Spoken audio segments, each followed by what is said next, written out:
Hello cuties మన video కనుక first time చూసినట్టయితే ప్లీజ్ మన ఛానల్ని సబ్స్క్రైబ్ చేసుకోండి అండ్ అలాగే ఒక లైక్ అయితే ఇచ్చేసేయండి. ఇది పార్ట్ 2 అనమాట. పార్ట్ 1 చూసిన వాళ్ళకి పార్ట్ 2 అర్థమవుతుంది. ఇఫ్ ఇన్ కేస్ ఎవరైనా పార్ట్ 1 చూడకపోతే ప్లీజ్ ఛానల్లోకి వెళ్ళి పార్ట్ 1 కూడా చూసేయండి. కొత్తగా ఎవరైతే చూస్తున్నారో వాళ్ళైతే మన ఛానల్ని సబ్స్క్రైబ్ చేసుకోండి అండ్ లైక్ కూడా ఇచ్చేసేయండి. కొంచెం సపోర్ట్ చేసేయండి. ఇదైతే దమ్ బిర్యానీ. సో చికెన్ అయితే మంచిగా కుక్ అయిన తర్వాత మనం బాస్మతి రైస్ హాఫ్ కుక్ అయిన అది పక్కన పెట్టుకున్నాం కదా, దాన్ని అయితే ఇందులో మంచిగా సెట్ చేసుకోవాలి. చికెన్ కర్రీ రైస్, మళ్ళీ చికెన్ కర్రీ రైస్, అలాగైతే మనకి ఫ్లేవర్ తెలుస్తుంది, టేస్ట్ కూడా బాగుండిద్ది అనమాట. సో దానిపైన పుదీనా వేసి గార్నిష్ చేసుకోవాలి. దాంతోపాటు ఫ్రైడ్ ఆనియన్స్ కూడా వేసి గార్నిష్ చేసుకోవాలి. కొత్తిమీర కూడా వేసుకోవాలండి, నేను ఆ క్లిప్ తీయడం మర్చిపోయాను. సో మీరైతే వేసుకోండి.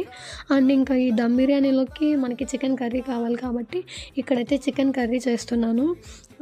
కొంచెం టేస్ట్ బాగుండాలి అనుకుంటే ఈ పేస్ట్ అయితే వేయాలండి. ఇఫ్ ఇన్ కేస్ ఎవరికైనా ఈ రెసిపీ కావాలి అనుకుంటే కామెంట్ చేసేయండి, నేనైతే వీడియో చేసి పెడతాను. అండ్ ఇంకే ఆనియన్స్, టమాటా కొంచెం ఎగిరిపోయిన తర్వాత చికెన్ అయితే వేసేసి కొంచెం మంచిగా కలిపి పెట్టుకోవాలండి. దీని పక్కన అయితే దమ్ అయితే ప్రిపేర్ అవుతుంది. మనం దాని మీద ఒక రాయి అయితే పెట్టుకోవాలి బరువుకి. లోపల దమ్ బాగా కుక్ అవుతుంది. సో ఇక్కడ కర్రీ కూడా ఆల్మోస్ట్ అయిపోవచ్చింది. టేస్ట్ ఎలా ఉందో నెక్స్ట్ వీడియోలో చెప్తాను. Wait and watch.